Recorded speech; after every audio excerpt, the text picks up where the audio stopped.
आपको यहाँ कोई उलट सुलट बोल भी जाता है कोई, उसकी परवाह नहीं करनी, जिसने भगवान चाहिए। मान अमान करो क्यों ना कोई, चाहे समाज वाले भी आपका मान अपमान करें। और मम संत शरण जगत जान छोई, यानी यहाँ थोड़ी सी अपने अपने विचारों में भी अंतर होता है। ये परम संत पूर्ण परमात्मा के विचार हैं और वो तुलसीदास के एक व्यवहारिक विचार हैं। लेकिन यहाँ थोड़ा सा लागू होता है कि गृहस्थी के पास कोई भी आता है तो सबसे पहले प्रणाम करें। सत साहेब, जैसे हम सत साहेब बोलते हैं, मान ले कोई राम राम बोलता है तो उसको राम राम ही में उत्तर दे देवे। नमस्ते करता है तो नमस्ते जी, आओ बैठो, तो उसका आदर सत्कारी स्वाभाविक गुण होना चाहिए गृहस्थी में। तो ऐसे वो जो कि पहले वाले सभी में ये विद्यमान था।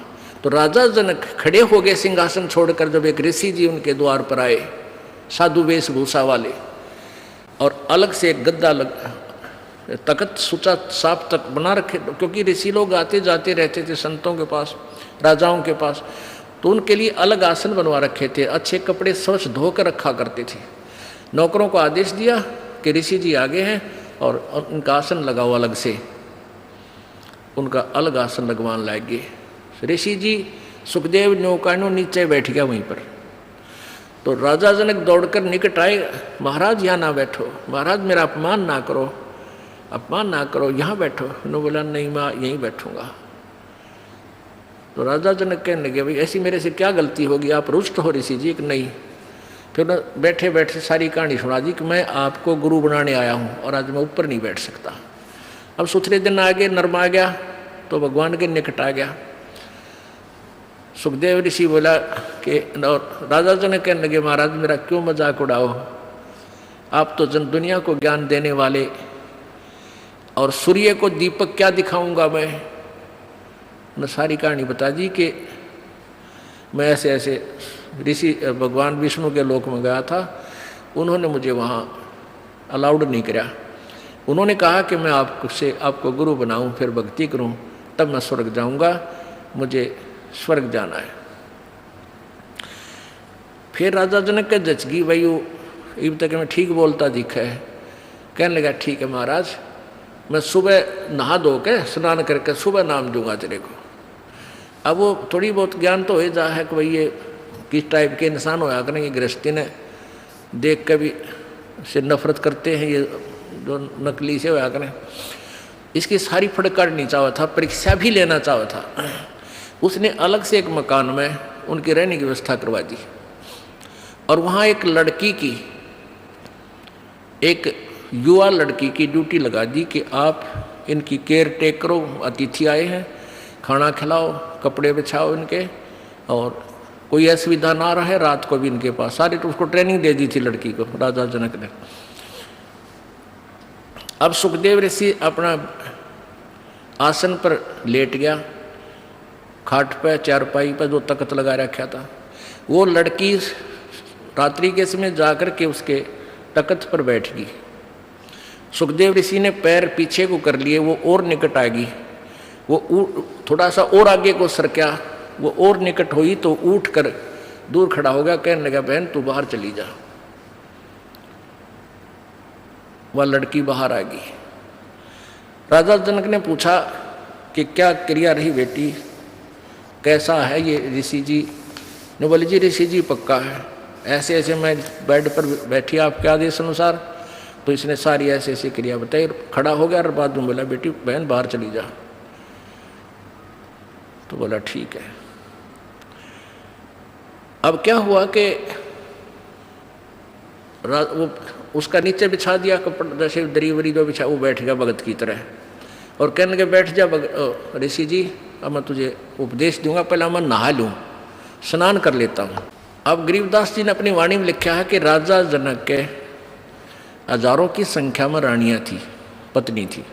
उनमें से एक पटरानी होती है, जो सबसे पहले जो शादी की जाती है उसको पटरानी बोलते हैं, मुख्य पत्नी। बड़ी सुशील, अच्छी भक्ति करने वाली साध्वी टाइप थी।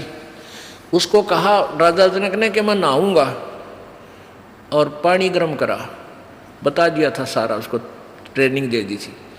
वहीं पर जहाँ इस पहले बड़े बड़े दरवाजे होते थे, वहीं इधर सुखदेव ऋषि बैठा और इस साइड में लगा का चूल्हा ईंटा का, और ऊपर धर दिया पतीला और नीचे बाल दिए लकड़, सूखी लकड़, और पानी न उबला है जो कर चाय बनाया करें, बनाते उबला करें। और राजा जनक का वहीं साथ में नहाने के लिए पाटड़ा डाल दिया, और राजा जनक वहाँ नहाने के लिए विराजमान हो गया, धोती धोती बांध के। और वो रानी जो पटरानी थी उसकी, वो लोटा भरे उस उबलते जल में थे, चूल्हे वाले पन्नों का पतीला ऊपर रखा है, और राजा जनक की चोटी में घेरा रास गेला नवावे, और वो पानी राजा जनक पर डाल रानी तो, और सुखदेव नो है जलेगा भी हो। अब वो पानी उस पर गिरे, सुखदेव पीछे नो है। अब राजा जनक देख रहा अगर ऋषि जी की कैरियर सलोरी है। राजा बिहन से देई जब तारी, और हमें स्नान करावे नारी। राजा हंसा, और जब वो न्योकड़ू है ना, तब राजा ने कहा कि सुखदेव ऋषि आप एक बार व्यास के बेटे, तो अपने आप को ऋषि माने फिर था, बाल ब्रह्मचारी कहे था, और हम तो गृहस्थी हैं बाल। और आज जो मेरे नहाने के बाद जो पानी गटर में जा रहा है, जो नाली के अंदर से पानी बह रहा है, तो इसमें हाथ दे दे व्यास के बेटा, जब जानो तो किसा भगत है, अपने आप में ऋषि बना फिर था। वो निकट आया, नो बोला मैं ना दूँ, मेरी तो सारी उंगली जल जाए, इतना गर्म है यो। मैं इस नहाने के बाद जो जल जाता है वो 50% कम हो जाता है गर्म, और उसके बाद भी नो कहे मैं ना दूँ, मैं सारा जल जाऊँ, दूर बैठ गया जाके। तब राजा भी हंसा, जोरता हंसा, और ताली बजाई, नो हथेली पीटी, और हमें स्नान करावे नारी। अरे तू इतनी दूर तो जलन हो रहा यार, नवावे जिसने तू एक हे मान रहा था अपनी दृष्टि में, औरत तो देखनी भी नहीं, शकल भी नहीं देखनी, अरे या तेरे से अच्छी भक्ति करे, इसके हाथ भी ना जलते। और ऐसा योग कमाया पूता, बेटा यो के इतना भक्ति करी, के साधना की, और क्या हुआ जो इंद्री धूता।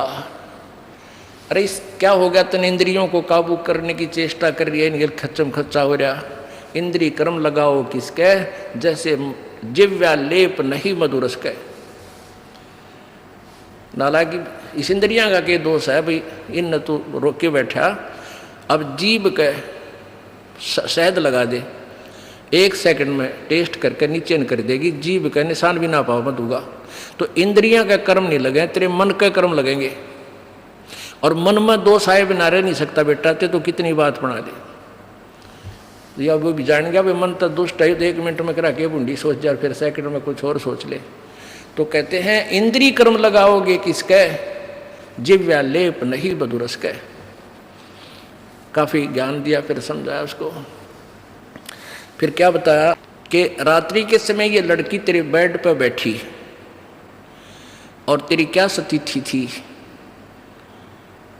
क्यों डर गया, या कोई खावा थी तेरे को, तेरे में ज्ञान नहीं, विवेक नहीं, अब तू आत्म तत्व में भी नहीं है, परमात्मा के निकट कहाँ, तो बहुत देर की बात है।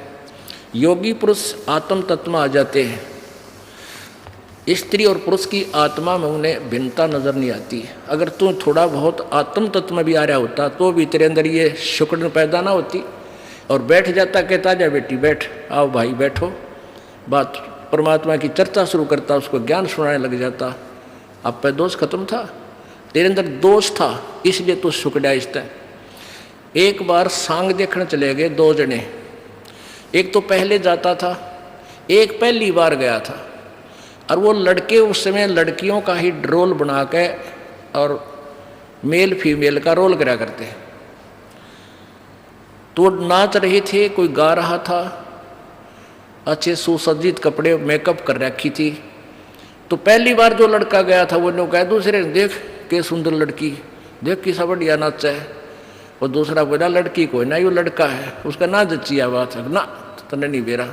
वो फिर शाम के समय जब वो वहाँ अपना समांग करके, वो ड्रामा पूरा करके, जब जहाँ वो रुके थे किसी चौपाल में, वहाँ गए वो पहले जो सत्संग सुन जिसने वो सांग देख रखे थे वो अपने साथी को लेकर वहाँ चला गया।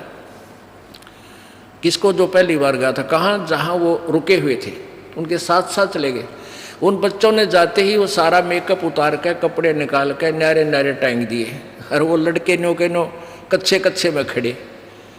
तब उसका यकीन हुआ, जो पहली बार सांग देखने गया था, अगर तो छोरे थे, छोरी कोई ना थी। अब अगले दिन जब वो सांग देखने गया, वो नाचा भी था वो लड़का, और लड़की का मेकअप भी था, पर उसने लड़की नजर नहीं आई थी, वो लड़का दिखा था। तो ऐसे ही जब आत्मज्ञान में भी होता, सुखदेव तू तने लड़की नहीं दिखा, तू तो ड्रामा कर रहा था बेटा, अपना कल्याण करा ले। बोलो सतगुरुदेव। आज सुबह के सत्संग में आप जी ने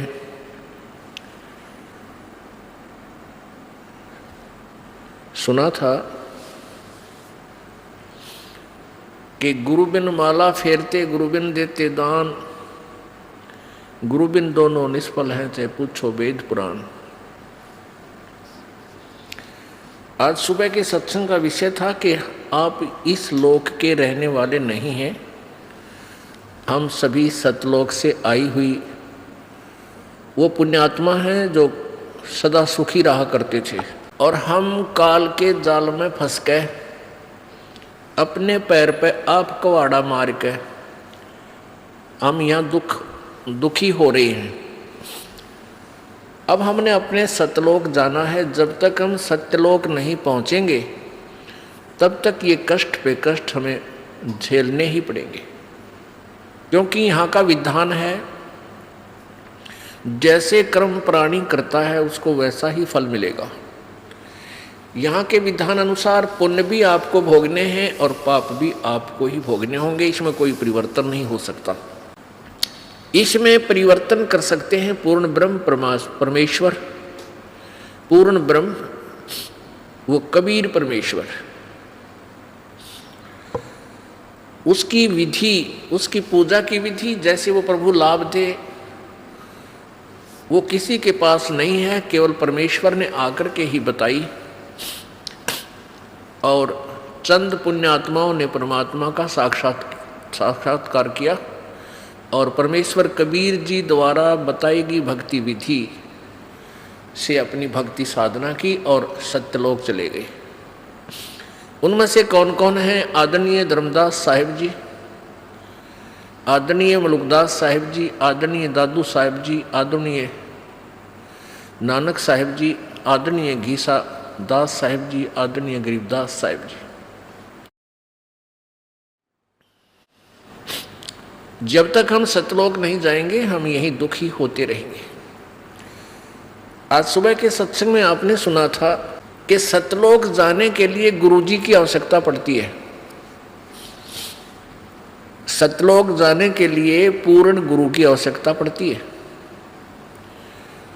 अब जैसे किसी ने विष्णु जी की साधना करनी है तो उसके सत्र का भी वो गुरु हो, अन्य किसी से उपदेश लेकर या अपने आप साधना करने से परमात्मा प्राप्ति नहीं हो सकती। किसी भी इष्ट की आप प्राप्ति यानी उससे मिलने वाला लाभ, परमात्मा की प्राप्ति का तात्पर्य होता है उससे मिलने वाला लाभ। वैसे परमात्मा साक्षात भी प्राप्त होता है। अब जैसे हमने गाय लेनी है, भैंस लेनी है, तो भैंस या गाय जो दूध वाली है उसका प्राप्ति का क्या कारण है, क्या तात्पर्य है कि गाय मिले तो उससे मिलने वाला लाभ हमें मिला, दूध मिला, घी मिला, दही मिली, मक्खन मिला, और गाय साक्षात भी है। तो ऐसे ही परमात्मा प्रभु की प्राप्ति का तात्पर्य है उससे मिलने वाला लाभ हमें प्राप्त हो। अब सुबह के सत्संग में चल रहा था कि जो जहाँ का उपासक है, जो भी साधना करता है वो अपनी साधना को कंप्लीट और श्रेष्ठ मान रहा है। गीता जी अध्याय नंबर 4 के श्लोक 25 से लेकर 30 तक यही विवरण दिया है कि कोई तो देवताओं की पूजा में व्यस्त है, मगन है, और कोई तीर्थ व्रत आदि उपासनाएं करता है, और कोई योगासन ही करता है, कोई केवल कठिन व्रत ही करता है, कोई योग अभ्यास करता है, कोई प्राण अपान की गति से ही कुछ सिद्धियां प्राप्त कर लेता है। ऐसे साधनाएं करते हैं और सभी अपनी अपनी साधनाओं को पाप नाशक जानकर करते हैं। उन साधनाओं को पाप नाशक जानते हैं। पाप नाशक मीन मोक्ष प्राप्ति का, क्योंकि पाप नाश हुए बिना हम परमात्मा प्राप्ति नहीं कर सकते। लेकिन गीता जी अध्याय नंबर 4 के श्लोक 32 में कहा है कि इस प्रकार जो आपने अभी 25 से लेकर 30 श्लोक में सुना, इस प्रकार के बहुत से विस्तार से यज्ञ अनुष्ठान तत्व ज्ञान उस पूर्ण परमात्मा सच्चिदानंद घन की वाणी में विस्तार से कहे गए हैं, उनको सुनो। उनके लिए कहाँ जाना है? चौथे अध्याय के 34वें श्लोक में कहा है कि उस तत्व ज्ञान को सुनने के लिए उस तत्वदर्शी संतों के पास जाओ, उनको दंडवत प्रणाम करो और निष्कपट भाव से सरलता पूर्वक उनसे वो ज्ञान पूछो। तब वो तत्वदर्शी संत तुझे उस परमेश्वर के बारे में, परमात्म तत्व के बारे में ज्ञान कराएंगे। इससे ये सिद्ध हुआ कि गीता ज्ञान दाता अपने से किसी अन्य परमेश्वर के विषय में जानकारी लेने के लिए कह रहा है और स्वयं उस जानकारी से अपरिचित है। इससे सिद्ध है गीता जी का ज्ञान इनकम्प्लीट है, लेकिन रॉन्ग नहीं है। अब सुबह जैसे नित्यानंद जी महाराज का आपने शब्द सुना था, क्यों भूली घरे अपना ये ना देश तुम्हारे, पीछे फिर पछताओगे कर लो सोच विचार। अब नित्यानंद जी महाराज विष्णु जी के उपासक थे और वो भी ज्ञान का जो दृष्टिकोण रखते थे, अपने उस विष्णु लोक को ही पूर्ण मोक्षदायक धाम मानकर उसी को टारगेट बनाए हुए थे और वो अपने उस ज्ञान को, अपने उस साधना को मोक्षदायक मानते थे, तभी तो उसको कर रहे थे और तभी तो उनके ढोल के डंके पर वो आवाज लगा रहे थे। अब वो नित्यानंद जी कौन थे? नित्यानंद जी के गुरुजी कौन थे? संत गुमानी दास जी। और गुमानी दास जी दिल्ली में एक चरणदास जी महाराज हुए हैं, वो सुखदेव ऋषि के शिष्य हुए। सुखदेव ऋषि जी स्वर्ग से आए, विष्णु लोक से, और चरणदास जी को दिल्ली में मिले, उनको अपना शिष्य बनाया और स्वर्ग तक के ज्ञान से उसको परिपूर्ण किया। उस चरणदास जी महाराज की परंपरा में उनके ही ज्ञान के आधार से आगे चल के एक गुमानी दास जी संत हुए। वो इस नित्यानंद महाराज के गुरुदेव थे। तो इससे सिद्ध हो गया कि ये कौन से कुएं का पानी है। ये स्वर्ग तक की साधना श्री नित्यानंद जी महाराज किया करते थे, संत नित्यानंद जी। तो और वो सुखदेव को कैसे ज्ञान प्राप्त हुआ आपको सुबह बताया। अब सुबह आपको बताया तो वही ज्ञान संत गरीबदास जी महाराज जी ने अपनी अमृतवाणी में लिखा है, और कैसे राजा जनक ने उस भोली आत्मा को समझाया। अब जैसे कि सुखदेव ऋषि जी को भगवान विष्णु ने भी ये कह दिया था कि आप जाइए और राजा जनक से उपदेश लीजिए। उसी आधार से उसने राजा जनक से उपदेश लिया। फिर राजा जनक ने उनको सुखदेव को बताया कि जो साधना, जिस सिद्धि को प्राप्त करके आप घूम रहे हो, इससे आपका मोक्ष नहीं है।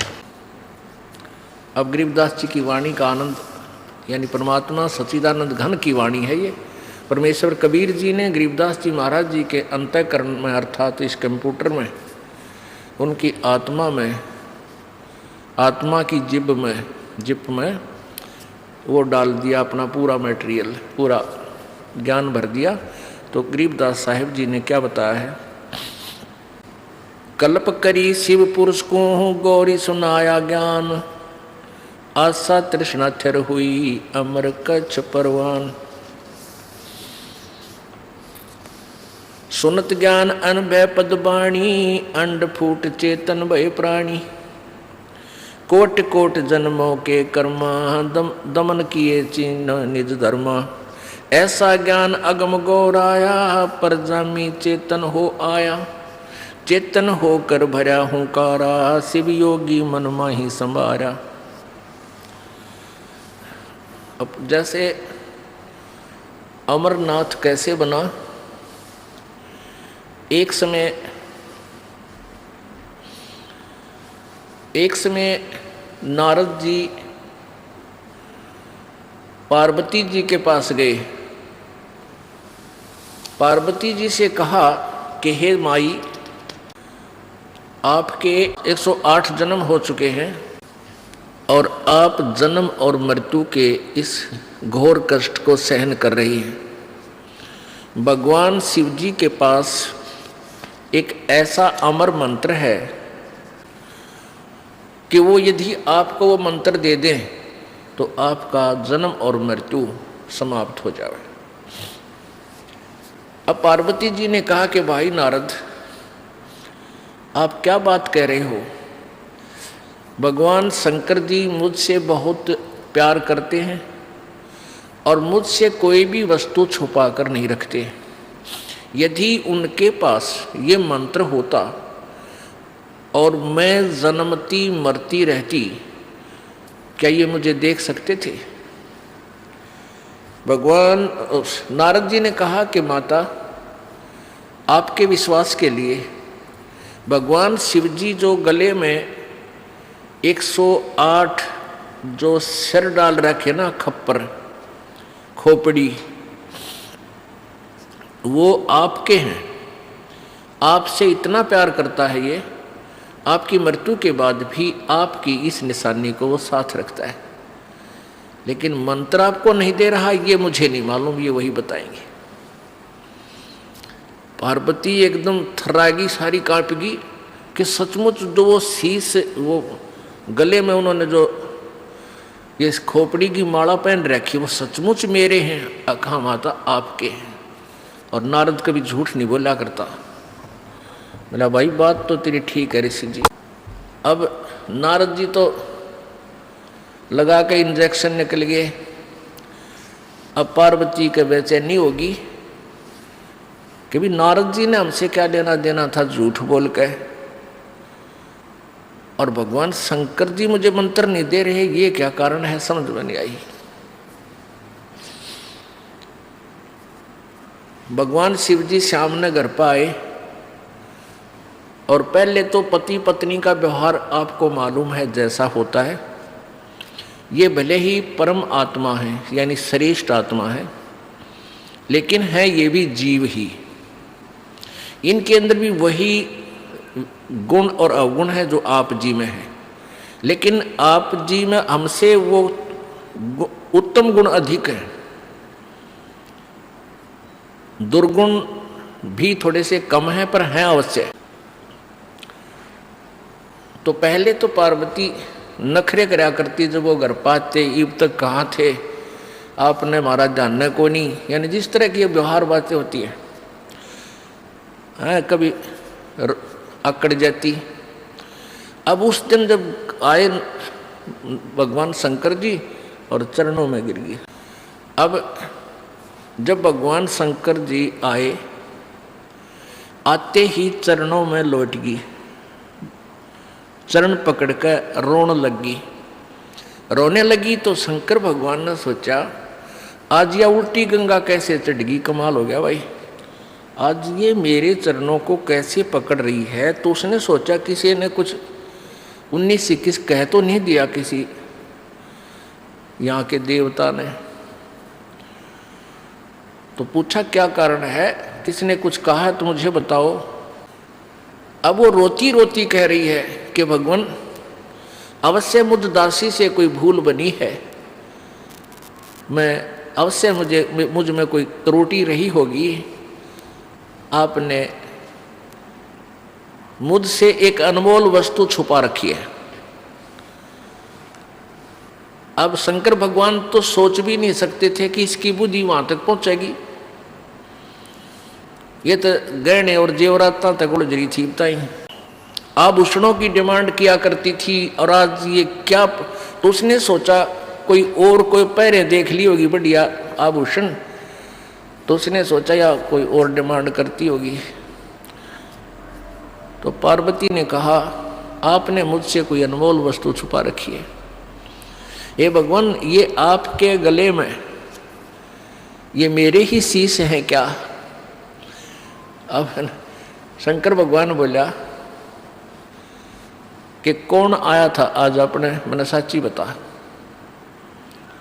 तो पार्वती बोली नारद जी आए थे। तो जान गए भगवान शंकर के ला गया पतंगा कर गया काम, आज ये घर में लड़ाई करवा गए। और वह जो ज्ञान है जो मंत्र है वो भी कह गया होगा, अवश्य बताया गया होगा, और वो मैं बता नहीं सकूंगा जब तक इसके हृदय में सीध नहीं होगी, सच्चाई नहीं होगी। फिर भी पूछा कि और क्या बात है बताइए। कहने लगा कि भगवान आपने मुझसे एक अनमोल मंत्र छुपा रखा है, मैं जन्मती हूँ मरती हूँ, आप मुझसे कितना प्यार करते हो, आप दुखी नहीं हुए होगे। भगवान शंकर बोला आज ये तेरी बुद्धि की बात को ना, ये किसने ज्ञान दिया तेरे थे कि नारद मुनि जी आए थे और आज मुझे काफ़ी देर तक सत्संग के माध्यम से ये ज्ञान सुनाया। ये प्रभु मैं तो बालक हूँ, आपके चरणों की दासी हूँ, भोली भाली हूँ, मुझसे कोई त्रुटि रही तो माफ़ करो प्रभु, मुझे वो मोक्ष मार्ग बता दो। अब शंकर भगवान बोला सुन ले पार्वती, जहाँ तक आपका प्रश्न है कि क्या मुझे दुख नहीं हुआ होगा जब तू जन्मती और मरती थी, मैं बहुत दुखी होता था। ये जितने भी शर हैं तेरे, ये शीश हैं, ये खोपड़ी हैं, ये तेरी ही है, और तू मरती थी मुझे असीम पीड़ा होती थी, और तेरी याद रखने के लिए वो खोपड़ी में अपने गले में डाल लेता था, सीने के लगा कर रखता था, लेकिन मैं मंत्र तुझे नहीं दे सका। पार्वती ने कहा प्रभु क्या कारण रहा, कि कारण ये रहा कि जब तक ये ऐसा अनमोल मंत्र है ये वैसे नहीं बताया जा सकता। अति अधीन दीन हो प्राणी तब ये कहना अकथ कहानी। जैसे सीप समुद्र में होती है, एक सीप जैसे शंख होते हैं ना, शंख ऐसी होती है चपटी सी, और उसमें मोती बनता है, एक जीव होता है, उस जीव के ऊपर कवर होता है ये शंख। तो आम देखे होंगे आपने, इससे मिलती जुलती लेकिन आकार दूसरा होता है, चपटा सा होता है। वो सीप जो होती है वो समुद्र में रहती है, खारे समुद्र को ग्रहण नहीं करती। जब उसके अंदर उसकी इच्छा होती है मोती बनाने की सीप के अंदर, तो समुद्र के ऊपरी सतह पर आती है, उसमें मुंह खोल लेती है ऊपर, और ऊपर से जब आसमान से वर्षा हो रही होती है उसमें से एक बूंद वर्षा की ग्रहण करके मुंह बंद कर लेती है, और फिर उसमें वो मोती बन जाता है।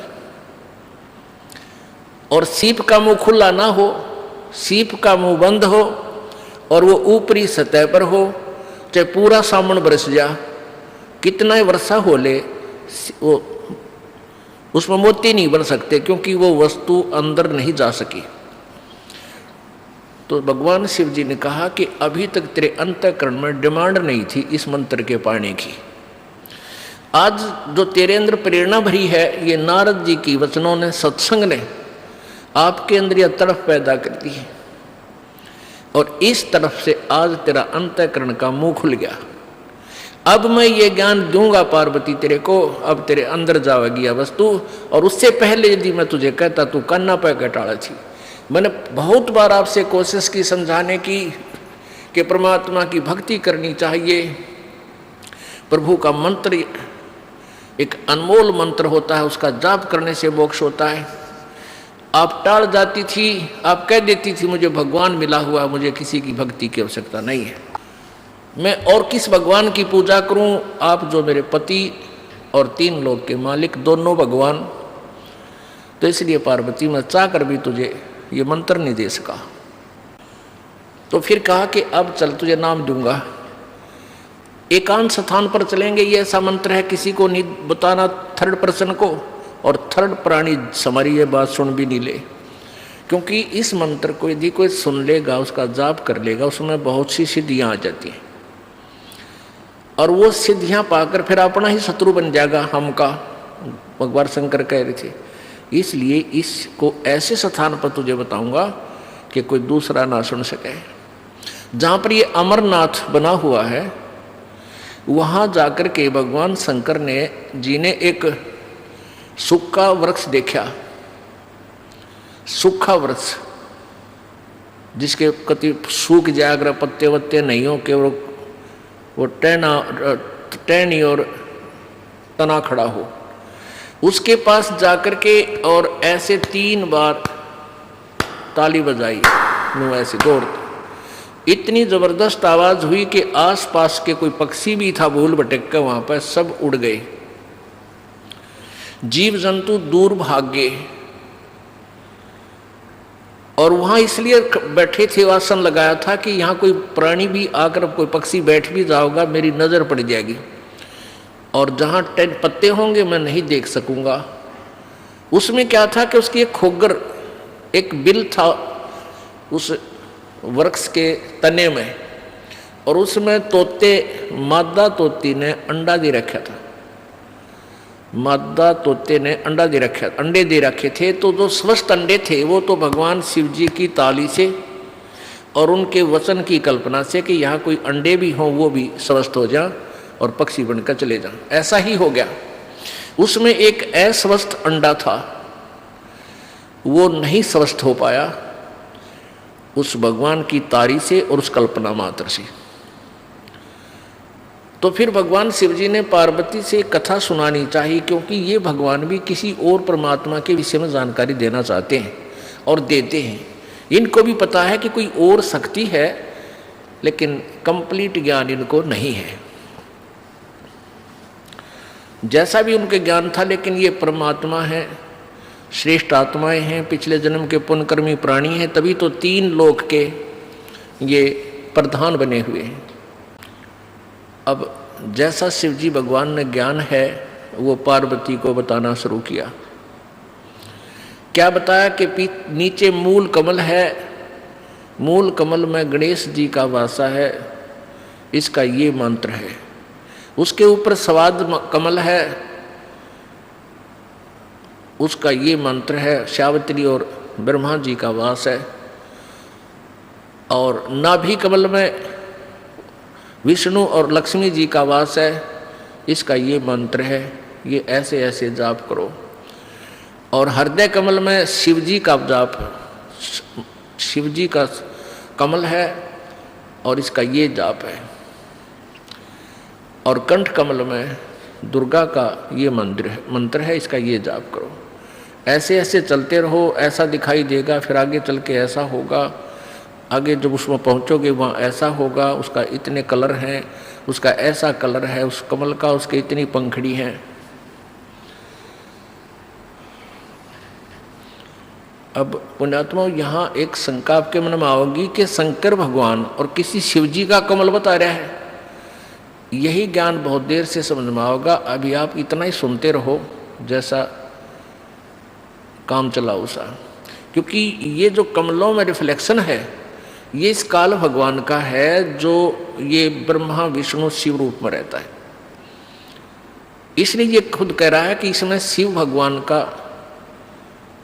कमल है, हृदय कमल, और कंठ कमल में ये दुर्गा है। तो ऐसे भगवान शिव जी बता रहे हैं, मंत्र भी बता रहे हैं। ये प्राथमिक मंत्र है।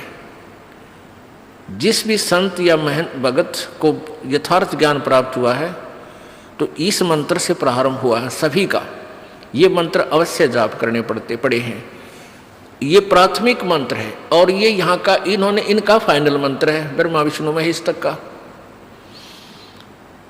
जो ये 5 नाम हैं, जो आपको 7 नाम दिए जाते हैं, इनमें से बीच वाले जो 5 मंत्र हैं ये यहाँ के फर्स्ट एंड फाइनल सारे मंत्र। इनमें कोई एक जप है, कोई 2 का जाप करे है, कोई 3 का कर ले है।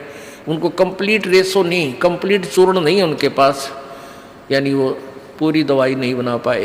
ये तो कबीर परमेश्वर जी ने आके हमें बताई कि ये सभी मंत्र इकट्ठे ही ऐसे जाप होंगे तब ये पूर्ण दवाई बनेगी। तो भगवान शंकर जी पार्वती जी को बता रहे हैं और पार्वती जी को बता रहे हैं एक मूल कमल, रीढ़ की हड्डी, बैकबोन के लास्ट एंड नीचे, उससे अंदर की तरफ 2 उंगल ऊपर भगवान गणेश जी का कमल है। उसकी 4 पंखड़ी हैं, उसका ऐसा रंग है, उसका ये मंत्र है, ये जाप कर पार्वती। दूसरा उससे 2 उंगल ऊपर स्वाद चक्र है, सावित्री ब्रह्मा का जाप है, स्थान है, वास है, और उसमें ये मंत्र जाप कर पार्वती ऐसे ऐसे। वो कहते हैं और उसको तुझे ऐसा कलर दिखाई देगा, इसमें ऐसे अक्षर लिखे होंगे इन पंखड़ियाँ पर। वो कहती हाँ जी हाँ जी, क्योंकि ये भी पुण्यात्मा पिछले जन्म जन्मांतर की अच्छी साधक थी पार्वती, इसलिए शीघ्र ही इसकी आत्मा अंदर की तरफ सुरती चली गई और वो अपना देख रही है। उधर से क्या हुआ कि पार्वती जब पहुंच चुकी तेरे इस कंठ कमल की तरफ, इससे आगे को जब चलने लगी वो अचेत हो गई। उसको ऊपर कुछ प्रकाश आदि नजर आने लगा तो बोलना बंद हो गया, क्योंकि अंदर बहुत ज़्यादा नज़ारे हैं, बहुत ज़्यादा आतिशबाजियाँ हैं। वह तो बोलना बंद होगी, आतिशबाजी देखने लगी। उधर से जो तोते का अंडा गंदा था वो स्वस्थ होकर उसमें से पक्षी बन गया, तोता बन गया, पर जामे आई, उसका पंख जामे आई उत्पन्न होगी। और फिर वो कहने लगा हूँ। अब शंकर भगवान ने सोचा ये कौन आ गया भाई, पार्वती तो बोल ही नहीं रही और किसने सुन लिया हमारा ज्ञान। तो देखा उसकी तरफ, वो तोता बोल रहा था। अब जान गया तोता भी कि इतना गड़ेगा। अब वो उड़ लिया, तोता उड़ गया, भगवान शिव जी पीछे पीछे, और तोता जाकर के व्यास जी की पत्नी के पास वो शरीर छोड़कर तोते वाला उसके गर्भ में पहुंच गया। जैसे आपको सुबह बताया था, जैसे प्रेत होते हैं, पितर होते हैं, जो पितर सतर्के होते हैं वो किसी भी के शरीर में प्रवेश कर जाते हैं और शांतिपूर्वक बैठे रहते हैं। वो अच्छी आत्माएं हैं, किसी को सताना नहीं चाहती, वो शांत रहते हैं। और जो दुष्ट टाइप के व्यक्ति मरते हैं, खरपतवारी खुरापाती, वह भूत बनते हैं। वो कुछ एक तो उनमें से एक आधा जो कुछ ठीक सी भक्ति रह जाती है, थोड़ी बहुत उनमें अंश, वो दूसरे वो तो फिर भी चुप रहते हैं। बाकी जो खुरापाती होते हैं वो स्वयं नहीं प्रवेश कर सकते किसी में। उनको ये अन्य जो जंतर मंत्र करने वाले होते हैं, ये अपने उस जंतर मंत्र के द्वारा किसी में प्रवेश कर देते हैं। वो तो फिर निचले टकन के हैं, कोने जिसमें पड़ जाएंगे, गद्दम गद्दा की तो कुछ कर रहे हैं, कि तो कुछ कर रहे हैं, सुनो अचेत कर देंगे, कि तो नू करेंगे बैठ के। वो निकम्मे टाइप के भूत होते हैं, मर्द प्राणी। तो ऐसे वो उसके पेट में पहुंच गया, व्यास जी की पत्नी के पेट में। और व्यास जी की पत्नी भी बहुत पुण्यकर्मी प्राणी थे। अब उनको छेड़ना भी भगवान शिव जी के बस की बात नहीं थी। तो उससे जाकर कहा कि हे व्यास की पत्नी, आपके पेट में मेरे ज्ञान का चोर आया है और इसने ज्ञान सुन लिया और ये अमर हो गया, और इसने तू बाहर निकाल, मैं इसने गढ़ूंगा, इसको जान से मारूंगा। ये कहीं मनुष्य शरीर प्राप्त करके इस मंत्र का कहीं आगे ना ज्ञान करवा दे किसी को। ये बहुत गुप्त मंत्र है, ये हमारे लिए घातक सिद्ध हो सकता है। अब वो व्यास की पत्नी कहने लगी, व्यास जी आगे क्या है भगवान, कैसे आना हुआ, सारी कहानी बताई। तो व्यास जी ने कहा कि भगवान, एक तरफ तो आप कह रहे हो कि अमर हो गया और फिर नो को इसने मारूंगा, अमर को आप मारोगे कैसे? ये भोलेनाथ, अब यू कैसे मरेगा आपसे? शिव जी चला गया, भाई ठीक, बात तो तेरी भी ठीक है। अब ये प्रसंग सुनाते हैं, अब ये सच्चिदानंद घन की वाणी सुनाते हैं। शंखों देह धरी तन योनी, नौतत के का बीज न भूनी, मोक्ष मुक्ति का लख्या न भेवा, बर में पुत्र व्यास सुख देवा।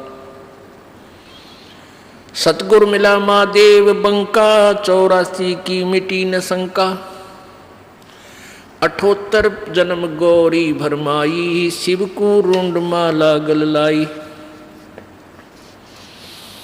अर्ध शरीरी देवी गौरा, जिनका थीर भया ना भौरा, नारद मुनि उपदेश बखाना, गिरजा सुनो मोक्ष पद ज्ञाना।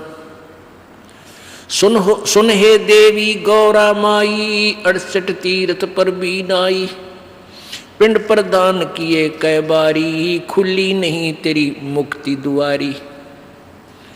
रुंडमाला शिव के गल माही, सो देवी तुम जानो नाही। रुंडमाला, इसने कहे, इसके ऊपर ये खोपड़ा बच जाता है, इसको रुंडमाला कहें, शीश। रुंडमाला शिव के गल माही, सो देवी तुम जानो नाही। तुमरा देवी रूप विशाला, शिव तो पैर रहे रुंडमाला, परले शंख असंको जाही, अमर कथ शिव कल के माही। अमर कथ शिव है अनुरागी, तुम देवी गौरी दिल त्यागी, मूल मंत्र नहीं नाम सुनाया, ताते कल्प होवे तेरी काया। अब नारद जी इंजेक्शन लान लाग रहा है कि तेरे को भगवान शिव जी ने दिल से त्याग रखा है और तेरे को ये मूल मंत्र नहीं बता रखा, उससे तेरा मोक्ष हो सकता है। महादेव देवन पति देवा, जाकी करी न गौरी सेवा। अब पार्वती जब ये कहने लगी कि हे नारद जी, ऐसा नहीं हो सकता कि भगवान शिव जी मुझसे कुछ छुपा के रखें, मैं नहीं मान सकती। तो नारद जी क्या कह रहे हैं कि अभी तक तो आपने भगवान शिव जी को एक पति रूप में डील किया है, आज उनको गुरु रूप में डील करना। क्या बताते हैं? शिव है मोक्ष मुक्ति, महादेव देवन पति देवा, जाकी करी न गौरी सेवा। अब ये जो ज्ञान बोला जा रहा है ये पुराणों से है।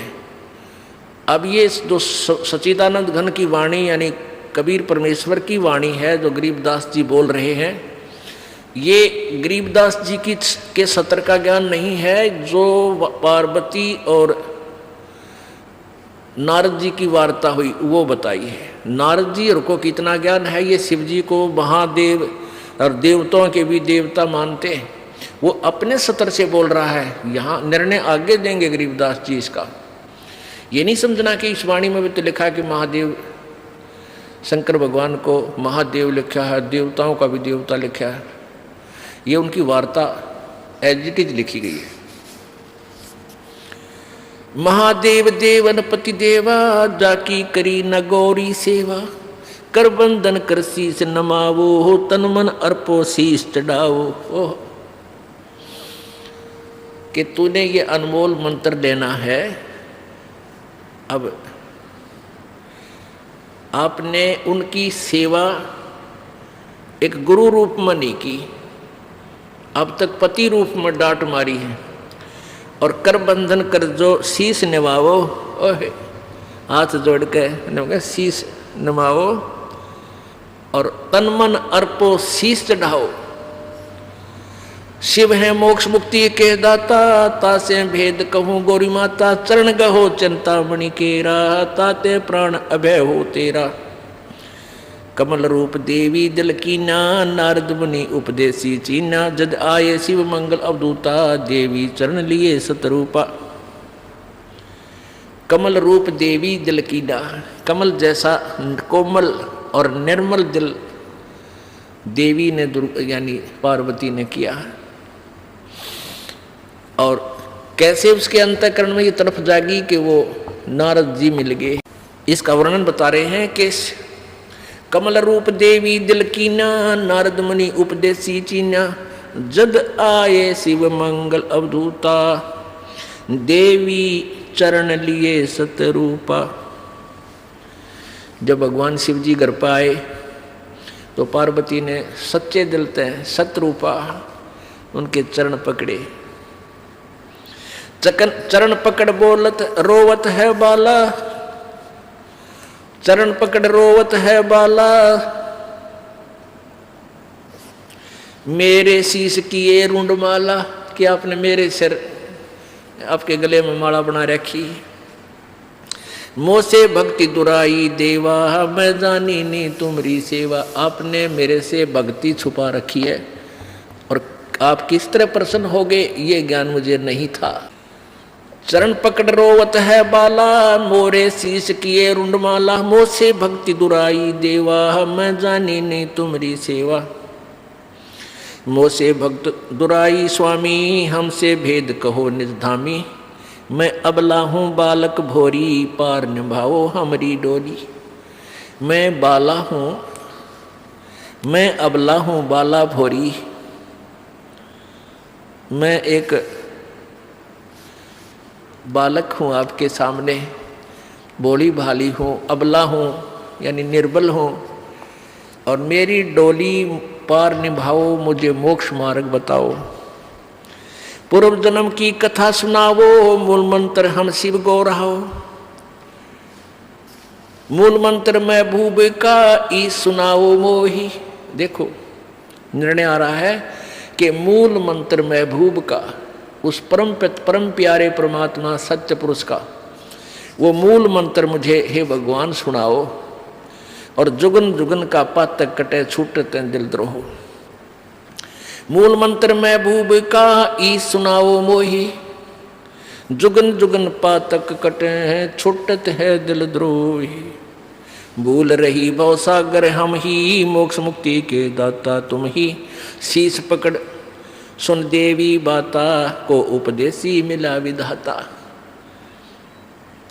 अब ये तो नहीं ज्ञान तुम्हारा, हम सुभेद कहो परवारा। गिरजा कह सुनो शिव स्वामी, तारण तरण आद घन नामी। नारद मुनि उपदेश संबोधम, दीना ज्ञान ध्यान प्रमोदम। शिव समर्थ बोले हैं जब ही, गौरी ज्ञान सुनाया तभी। अब भगवान जब वो पार्वती जी भगवान शिव के चरणों में लेटी हुई थी, उसका सिर पकड़ के बैठाया कि बैठ, ये तेरे सतर का ज्ञान नहीं, नो बता आज कौन मिला ऐसा भगवान आत्मा जो तेरे अंदर यह प्रेरणा पैदा कर गया मालिक पाने वाली, जो मैं युगों से नहीं कर सका। तो क्या बताती है, क्या कहते हैं भगवान शिव? शीश पकड़ सुन देवी बाता, को उपदेशी मिला विधाता। कि ऐसा कौन भगवान मिल गया, विधाता मिल गया, तेरे मन में फेर गया, तू तो क्यों करे भी ना सुन की थी मेरी बाता ने। शीश पकड़ सुन देवी बाता, को उपदेशी मिला विधाता। ये तो ना ही ज्ञान तुम्हारा, मोह से भेद कहो परवारा। कि तेरी बुद्धि का ज्ञान कोई नहीं जो आज तू बोल रही है। गिरजा कह सुनो शिव स्वामी, तारण तरण आद घर नामी। अब वो गिरजा बताती है कि कौन मिला। नारद मुनि उपदेश समोदम, दीना ज्ञान ध्यान प्रमोदम। कि नारद जी मिले थे। तो भगवान शिव जी कहे बुलाओ नारद जी का आज तेरी बुद्धि तो पलट गई ना, कदे भी ना सुना थी बात ने। शिव शिव समर्थ बोलत है जबी, गौरी ज्ञान सुनाया तभी। कोट कल्प प्रलय जुग बीती, ज्ञान दान सभी परचीती। तुमरा मन नारद मुनि फेरा, सुनो ज्ञान तुम गौरी मेरा। बनखंड चलो गौरी दीवानी, पंछी सुने न हमारी बानी। के बनखंड में चलो, वहां को पक्षी भी हमारी बात ना सुन सके। जब शिव कर से लाई तारी, उड़ गए पंछी नर और नारी। जहां एक सूक्या तरवर ताक्या, शिव को आसन तावा रखा। जहां सूखा एक तरवर ताक्या, ताक्या कर ताकना अर्थ होता है बहुत चोर नजर से देखना। तकना कहते इसने तू तकना नहीं चाहिए, देखना जरूर चाहिए। जैसे कहते हैं भाई तू ऐसे इधर किसी घर की तरफ तके था, तकना एक चोर नीति नजर से और देखना एक स्वाभाविक नीति से।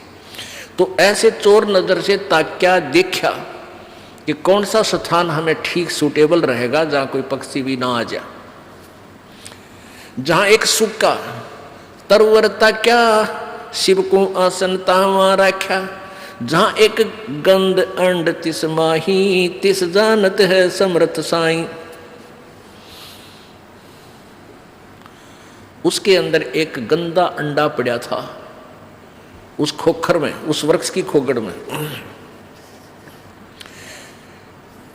जुग असंग कल्प भर माया, पूर्व जन्म कोई पिछला आया। अब तुम सुनो गौरी मेरा ज्ञाना, आसन मुख कर कूट ईशाना। आसन पदम लगावो गोरा, मेर दंड सूदा कर बोरा। अब देखो कहां तक बता रहे हैं कि वो गंदा अंडे वाली आत्मा जो सुखदेव बना, कहते उसका असंख्य जन्म का कोई पुण्य कर्म आगे आ गया और वो गंदे अंडे वाली आत्मा में वो जीवात्मा पड़ी थी। अब ऐसा संस्कार होता है जैसे कई जीवात्मा गर्भ में मर जाते हैं माँ के पेट में, उनका ऐसा संस्कार था, वहाँ ही मरना था। ऐसे ही जब गंदा अंडा था तोते का, वो गंदे अंडे में वो जीव था। पहले अंडे में जीव था, वो गंदा अंडा हो गया, स्वस्थ नहीं हुआ, रोगी हो गया। अब फिर भी वो आत्मा उसके चिपक रही थी, उसको अपना मान के छोड़ती नहीं। जब तक कति नष्ट भ्रष्ट वो कति कंडम फोहा नीले रे तेरा आत्मा ना मिले, तब तक उसका चिपकी रहती है। ऐसी वृत्ति हमारी काल ने बढ़ा रखी है। अब ये फूल क्यों उठाते हैं? अस्थियां जो व्यक्ति मर जाता है, मृत्यु हो जाती है स्त्री पुरुष की, तो उसको जला देते हैं, स्वाहा करते हैं हिंदू रीति में, हिंदू समाज में। तो फिर उसके वो अस्थियां क्यों उठाते हैं? अब ये पहले जीवात्मा जाता है तपस्या पे, मनुष्य शरीरधारी, वहाँ इसका बक्कल उतर ले है, इसमें से जो गंध है वो निकाल कर फिर यो भेजा धर्मराज के पास। धर्मराज के पास इसका ऑटोमेटिक कैलकुलेशन पावर है, ये इतने कर्म किए, ये तेरा जीवन जा भागवा, तो ये प्रेत बन जाता है मान लीजिए। तो प्रेत बनते ही फिर सीधा इसको पटक दे हैं नीचे, यो सीधा आता अपने घर में इतनी लंबी कील गाड़े पावे।